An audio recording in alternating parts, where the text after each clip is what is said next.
Supply और demand ये जो टॉपिक है ये ट्रेडर्स के बीच में और जो सीख रहे हैं उनके बीच में एक बहुत ही ट्रेंडिंग टॉपिक है। इसको कैसे यूज़ करते हैं और इसको ट्रेडिंग में कैसे यूज़ करके प्रॉफिटेबल बन सकते हैं। ये वीडियो बहुत इन्फॉर्मेशनल होने वाली है, तो इस वीडियो को पूरा देखना। तो चलिए समझते हैं सप्लाई और डिमांड होता क्या है।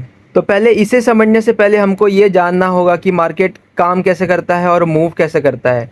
जो हमारी चार्ट होती है ट्रेडिंग चार्ट, उस पे जो चार्ट पे जो कैंडल्स होते हैं वो कैसे फॉर्म होते हैं। तो पहले ये सब को समझेंगे तभी हम आगे इसके बारे में बात कर सकते हैं। मैं चाहता हूँ कि आप सभी सोचें कि मार्केट मूव क्यों करता है और अपना अपना जो ओपिनियन है वो कमेंट में ज़रूर लिखें। यह बात तो आप सभी को पता है कि अगर कोई चार्ट अगर ऊपर मूव करती है तो उसका सिर्फ एक ही कारण हो सकता है कि अगर बाइंग प्रेशर अगर कहीं पर ज़्यादा है तो जो कैंडल्स, जो ग्रीन कैंडल्स फॉर्म होगी वो बड़ी बड़ी फॉर्म होती है। और वो इसलिए फॉर्म होगी कि बाइंग प्रेशर ज़्यादा है, जिसकी वजह से सेलिंग प्रेशर है वो कम रहेगा। और इसकी वजह से जो हमारी जो चार्ट की जो कैंडल्स है वो अपसाइड मूव करती है। तो इसी तरीके से जब चार्ट नीचे गिरता है तब क्या होता है, तब सेलिंग प्रेशर ज़्यादा होता है। कंपेयर किसे करेंगे हम, बाइंग प्रेशर से। जब बाइंग प्रेशर कम होती है और सेलिंग प्रेशर ज़्यादा होगा तब चार्ट नीचे गिरती है, मतलब जो कैंडल्स हो गए वो रेड फॉर्म होंगे और मार्केट नीचे गिरता है। तो ये कुछ बातें थी मार्केट के बेसिक्स के बारे में कि मार्केट मूव कैसे करता है, कैंडल्स कैसे फॉर्म होती है, अगर कैंडल फॉर्म होती है तो बुलिश क्यों होती है, बेरिश क्यों होती है। ये सब कुछ बेसिक्स थी। अब हम मेन टॉपिक की बात करेंगे जो है सप्लाई और डिमांड।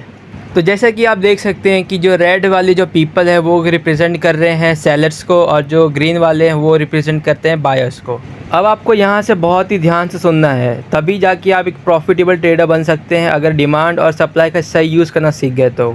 जैसा कि आप इस चार्ट में देख सकते हैं कि जो ये एरिया है जहाँ पे प्राइस बहुत तेज़ी से नीचे गिर रही है, तो यहाँ पे क्या हो रहा है, जो सेलर्स है वो पूरे कंट्रोल में है, ठीक है, और वो बहुत ही ज़्यादा क्वांटिटी से सेल कर रहे हैं।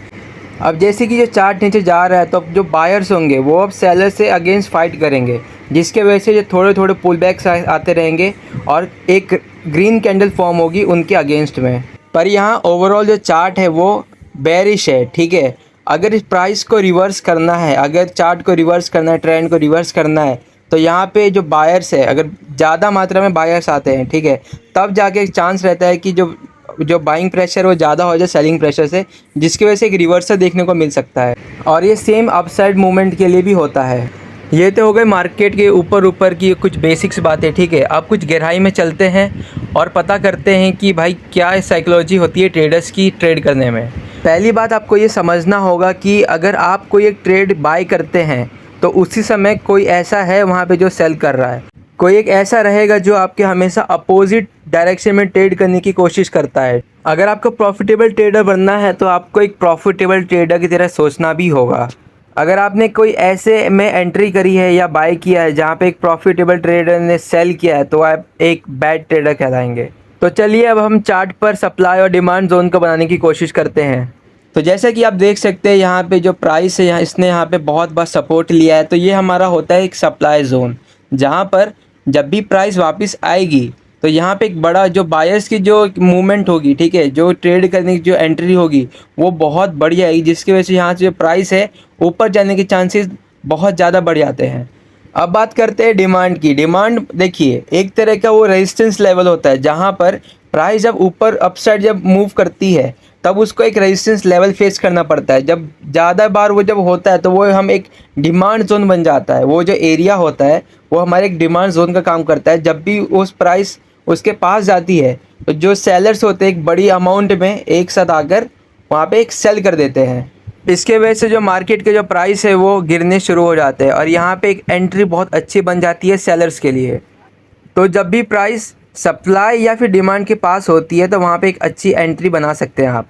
एंट्री या फिर एग्ज़िट अगर आपको बनानी है तो एक सीक्रेट ट्रिक है, ठीक है। अगर आपको एक चीज़ पे देखना है, पहले आपको टाइम फ्रेम चेंज करके देखना है कि कोई रेजिस्टेंस लेवल या कोई सपोर्ट लेवल तो नहीं है इसके अलावा, ठीक है। और दूसरी बात, सबसे ज़रूरी बात यह है कि आपको कैंडल क्लोजिंग का वेट करना है, क्योंकि कैंडल क्लोजिंग अगर अच्छी हुई तब आप एक एंट्री अच्छी कर सकते हैं, जिसकी वजह से जो आपका ट्रेड होगा वो 100% विन हो सकता है। तो ये थी कुछ बातें सप्लाई और डिमांड जोन्स के बारे में। अगर वीडियो अच्छी लग गई हो तो प्लीज़ वीडियो को लाइक कर देना और इस चैनल जिसका नाम है विकी रोशी ट्रेड को एक सब्सक्राइब कर देना। मिलते हैं आपसे ऐसे ही इन्फॉर्मेशन वीडियो के साथ।